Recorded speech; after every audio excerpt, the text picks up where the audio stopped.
আসসালামু আলাইকুম ওয়া রাহমাতুল্লাহি ওয়া বারাকাতুহু। মহান রব্বুল আলামিন বলেন, আন্নাল কুওয়াতা লিল্লাহি জামিআ। নিশ্চয়ই সকল ক্ষমতার উৎস হচ্ছেন মহান রব্বুল আলামিন। কিন্তু বাংলাদেশে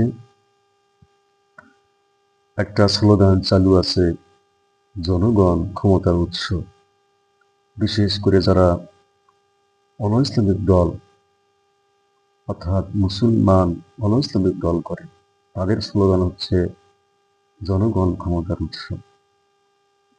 তাহলে জনগণ ক্ষমতার উৎস, এটা একটা বানোয়াট কথা, এটা একটা পচা কথা। জনগণ কখনোই ক্ষমতার উৎস হতে পারে না। ক্ষমতার উৎস একমাত্র আল্লাহ রব্বুল আলামিন। এজন্য ইমানের সাথে এটা সাংঘর্ষিক। এটা যে মুসলমান, যে প্রকৃত ইমানদার, যে প্রকৃত মুসলমান, সে কখনোই এটা বিশ্বাস করতে পারে না। এটা ইমানের সাথে সাংঘর্ষিক, কন্ট্রাডিকশন।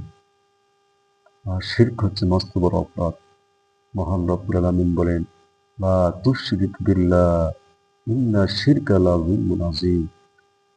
নিশ্চয়ই শিরক হচ্ছে মস্ত বড় অপরাধ, অতএব তোমরা আল্লাহর সাথে শরীক স্থাপন করো না।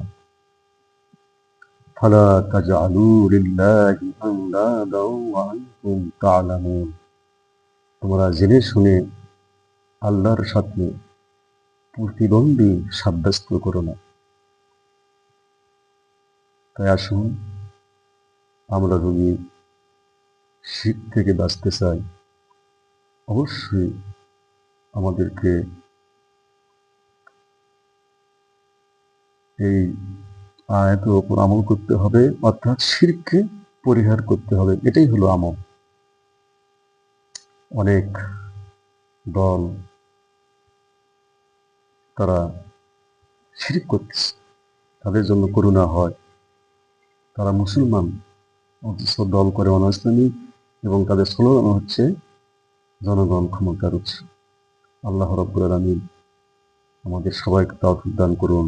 আসসালামু আলাইকুম ওয়া রাহমাতুল্লাহি ওয়া বারাকাতুহু।